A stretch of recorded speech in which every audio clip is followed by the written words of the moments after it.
Olá, meu amigo e minha amiga. Está pintando tornozeleira eletrônica para Bolsonaro. Isso mesmo. Sejam bem-vindos a mais um Portal do José.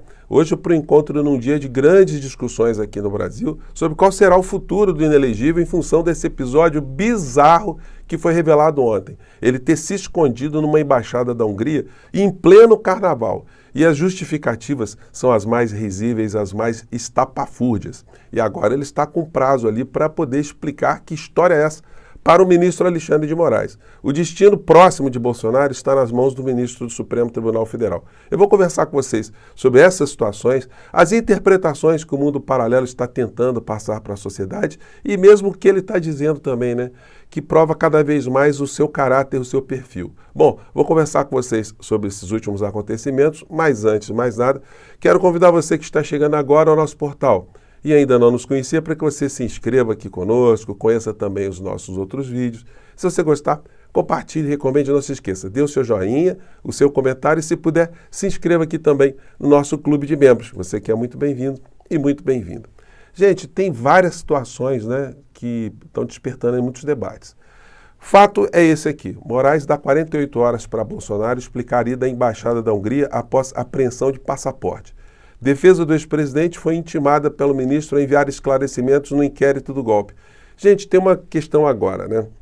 O Bolsonaro, nesse episódio, ele não é testemunha, né? Ele está figurando como indiciado.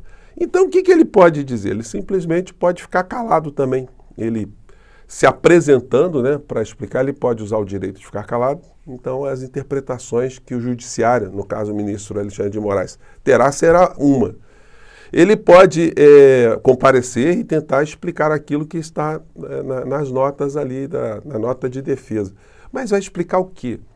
Que ele foi numa segunda-feira à noite de carnaval para uma embaixada sem levar nada e de repente foi se mocosando ali, né? Ficou se escondendo ali, ninguém sabia que ele estava por ali. Gente, é uma história absolutamente risível e a gente vai ver que ele está absolutamente desesperado. Ele está percebendo paulatinamente que a cadeia está chegando.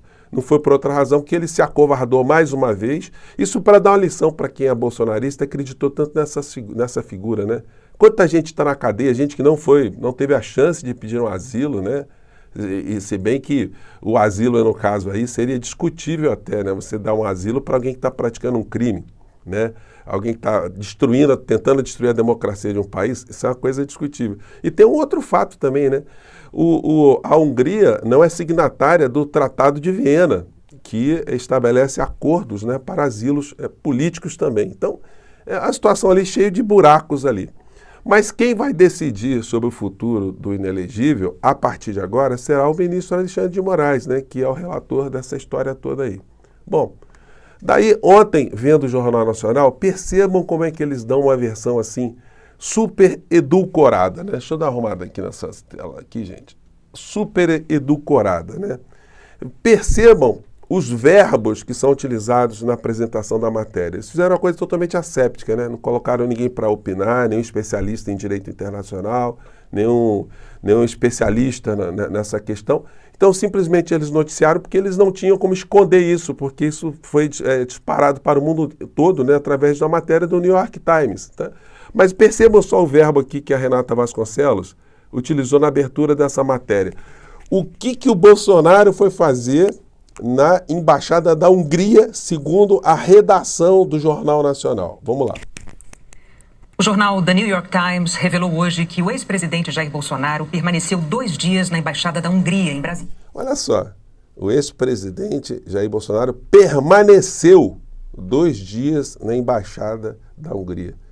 Foi isso que aconteceu? O verbo utilizado correto é esse? Então, o verbo permaneceu. Permaneceu é o seguinte, né? Você estava lá e você permaneceu, né? A ideia é que passa isso. Então, eles deram uma edulcorada, né, no que aconteceu. Mas eles acabam mostrando a contradição no próprio verbo ou nos verbos utilizados pela matéria do New York Times, que não disse que ele permaneceu. Vamos lá, o que disse o The New York Times. Brasília. O título da reportagem afirma que Bolsonaro é alvo de investigações e se escondeu na embaixada. Opa! Ele não permaneceu, a senhora Renata Vasconcelos, o senhor William Bonner, que é o redator-geral do Jornal Nacional. A matéria original está dizendo que ele se escondeu. É diferente de se hospedar, se abrigar, etc, etc, etc, né? Numa aparente busca por asilo. Em 12 de fevereiro, 4 dias depois de a Polícia Federal recolher o passaporte dele, o ex-presidente chegou de carro. Minutos depois, apareceu ao lado do embaixador húngaro Miklós Raumai e mais 2 homens. Pouco mais de 1 hora mais tarde, o jornal afirma que funcionários da embaixada carregaram roupas de cama. No dia seguinte, 13 de fevereiro, Bolsonaro aparece mexendo num celular. Na tarde do dia 14, ele caminhou até o carro, que partiu em seguida. Em nota, a defesa de Jair Bolsonaro declarou que ele mantém um bom relacionamento com o primeiro-ministro Viktor Orbán, com quem se encontrou na posse do argentino Javier Milei. Que ele foi convidado a se hospedar na embaixada, onde nos 2 dias... Fala sério, a embaixada fica a 20 quilômetros lá da casa que o Bolsonaro tem em Brasília. Foi hospedar em pleno carnaval, dessa forma chinfrim. Fala sério, né? Conversou com autoridades húngaras sobre o cenário político dos 2 países. A embaixada da Hungria não se pronunciou. Vocês imaginam, o Bolsonaro em pleno carnaval, pensou, sabe o negócio? Eu vou lá para a embaixada da Hungria, vou me mocosar lá, para ficar discutindo os assuntos internacionais, né? Gente, ele não é mais figura proeminente, ele não tem mais poder algum. Ele foi discutir o que no cenário internacional? Que conversa fiada é essa? Bom, e aí a gente vai vendo os verbos, né? O Nicolas Ferreira colocou aqui no post dele. Se você viu a manchete, Bolsonaro se hospedou em embaixada e pensou, vem cá, e daí, né? Que ele está dizendo, né? Se você viu a manchete, Bolsonaro se hospedou em embaixada e pensou, e daí? Fique tranquilo, todo mundo está pensando assim também. Só a mídia mesmo que está narrando como se fosse um criminoso. Mas ele é um criminoso mesmo, ele é indiciado, ele agora está numa situação muito mais complicada, senhor Nicolas. O senhor que foi estudante de Direito, né? Porque não sei se o senhor se formou, né? O senhor deveria saber disso, né? Mas ele usou aqui, Bolsonaro se hospedou em embaixada. Gente, se hospedar, você sabe o que significa se hospedar. É bem diferente disso aí que aconteceu, né? Nesse episódio patife. Olha o precedente. Moraes do STF viu tentativa de asilo político de Daniel Silveira como motivo para a prisão. Então, já tem essa possibilidade sobre a mesa. O ministro Alexandre de Moraes pode decretar a prisão de Bolsonaro, mas primeiro ele vai escutar ali o que vai dizer a figura, mas a prisão é a última das alternativas. O Código de Processo Penal prevê outras. Dentre elas, eu vou mostrar para vocês aqui, a tornozeleira eletrônica. Coluna do G1 do Valdo Cruz. Polícia Federal classifica como risível e patética a nota de Bolsonaro sobre estadia na Embaixada da Hungria. Gente, é ridículo mesmo, né? Ridículo mesmo. Aqui em dado momento, aqui o escritório do Cunha Bueno diz, nos dias em que esteve hospedado na Embaixada Magyar, a convite do ex-presidente brasileiro, o ex-presidente brasileiro conversou com inúmeras autoridades do país amigo, atualizando os cenários políticos das 2 nações. Ele tem como comprovar essas conversas, inúmeras conversas, né? Quaisquer outras interpretações que extrapolem as informações aqui repassadas se constituem em evidente obra ficcional, sem relação com a realidade dos fatos, e são, na prática, um rol de fake news. Bom, a advocacia do Bolsonaro é um troço difícil, né, gente? Se defender um criminoso, trapalhão, falastrão, é complicado. Todos os jornais estão usando verbos diferentes. Após a ação da Polícia Federal, Bolsonaro ficou 2 dias na Embaixada da Hungria. A Folha usou ficou, né? O Estadão. Polícia Federal investigará estadia de Bolsonaro na Embaixada da Hungria. O Globo colocou Bolsonaro se abrigou. Enfim, mas na verdade ele se escondeu, né? Vocês imaginam o seguinte, na hora que o Bolsonaro estava entrando na Embaixada da Hungria, quem estava entrando na avenida, no mesmo horário, era a Mocidade Independente de Padre Miguel, com o enredo Caju, né? O Bolsonaro vai querer tomar caju, né? Enfim. Mas aí, o Silas Malafaia, como não poderia deixar de ser, né? Colocou um vídeo aqui do Bolsonaro, onde os bolsonaristas acreditam nisso, né? Enfim, eles acreditam em qualquer situação. Mas ele colocou aqui o seguinte texto aqui no vídeo dele, né? Arrebentou a entrevista que Bolsonaro deu à imprensa. Vamos lá ver se ele arrebentou mesmo. Vamos ver o que ele disse. Presidente, o ministro intimou o senhor dar explicação, o senhor vai dar, como é que vai ser isso? Algum crime, porventura, bem na Embaixada? Olha só, ela faz uma pergunta se o ministro intimou ele, algum crime dormir em embaixada? Bom, quando o cara é indiciado, né, já está indiciado, a situação é complicada. Enquanto está sendo investigado, não é de bom tom, né? Mas vai ter que explicar isso lá para o ministro Alexandre de Moraes, né? Mas por que dormiu lá? Eu não vou te responder, porque tem muita senhora aqui. Tá? Então, aí o jornalista pergunta, mas por que dormiu lá? Ele não explica, né?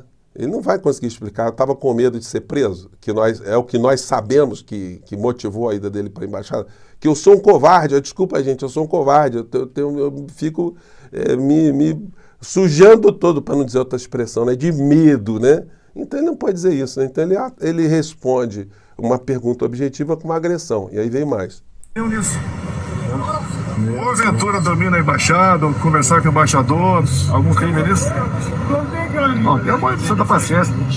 Interessante, né? A pessoa, um criminoso tentando fugir para uma embaixada, e aí não dá certo, aí volta, aí de repente ele é descoberto, aí ele chega para o juiz e fala, excelência, qual é o problema de eu tentar me mocosar numa embaixada onde o senhor não pode me pegar? Porque esse é o propósito, né? Você se abrigar numa embaixada e não poder ser interceptado pela justiça, né? Vou perguntar da baleia? Vamos falar da Marielle Franco? Eu passei 6 anos sendo acusado de ter matado a Marielle Franco. 6 anos. Aí ele parte para agressão, né? Um discurso agressivo, né? E se vitimizando, né? Aí ele joga outros assuntos, mas objetivamente ele não respondeu. O que é que ele foi fazer lá na embaixada? Chegou já dali. Acabou o assunto agora? Vamos falar da Marielle Franco? Aí ele, enfim, usando a velha estratégia. Mas os jornalistas também acabam tendo um comportamento muito dócil, né? Que tem que espremer, né? Chega e fala assim, o senhor respeita, o senhor não é presidente agora, o senhor tem que responder a pergunta aqui. Pergunta objetiva é, o que o senhor faz? O senhor vai falar o quê? Não quer falar o quê? Com respeito às mulheres, porque o senhor vai xingar alguém aqui? Vai falar palavrão? A pergunta é desrespeitosa? Enfim. Então são coisas que as redações também têm que tomar mais cuidado, né? Mas a gente vê ainda um nível de blindagem muito grande no tipo de matéria, como mostrei aqui para vocês, da que foi colocada pelo Jornal Nacional. Bom, dentre as medidas que estão previstas lá no artigo 319 do Código de Processo Penal, tem 9 situações que o ministro Alexandre de Moraes poderia determinar. Comparecimento periódico em juízo, proibição de acesso ou frequentar determinados lugares, proibição de manter contato com determinadas pessoas, proibição de ausentar-se da comarca necessária para investigação e instrução, recolhimento domiciliar no período noturno e nos dias de folga, suspensão do exercício de função pública ou de atividade de natureza econômica, internação provisória no caso de atos praticados com violência, pagamento de fiança ou uso de tornozeleira eletrônica. Então são essas as situações que o ministro Alexandre de Moraes vai pesar. Agora, do ponto de vista político, né, o Bolsonaro sair com uma tornozeleira eletrônica, ele vai se colocar como uma vítima muito grande, né? Mas isso vai pegar também uma franja de pessoas na sociedade que vão perceber que ele não está com uma tornozeleira eletrônica à toa. Isso está acontecendo em função de algum fato, né? E que fato é esse? Então, certamente todas essas situações serão pesadas pelo ministro Alexandre de Moraes, porque o objetivo final é que se faça a justiça, que o processo transcorra sem nenhum atropelo, embora os insanos continuem cada vez mais, com o apoio da grande mídia, tentando aplacar o que foi o criminoso aqui no nosso país, né, à frente do poder aqui no Brasil. Bem, gente, eu vou ficando por aqui. A gente vai ter que aguardar essas 48 horas, né, para saber aí qual será o desfecho final. Com tornozeleira ou sem tornozeleira? Com mais medidas restritivas ou sem essas medidas? Ou até mesmo a decretação de uma prisão, né? Porque a cara de pau que será usada para explicar o inexplicável pode ensejar aí uma irritação maior do juízo, que pode justificar essa cara de pau como uma forma de decretar logo uma prisão preventiva, né? Bom, saberemos em breve. Um grande abraço, a gente se vê no próximo portal. Tchau!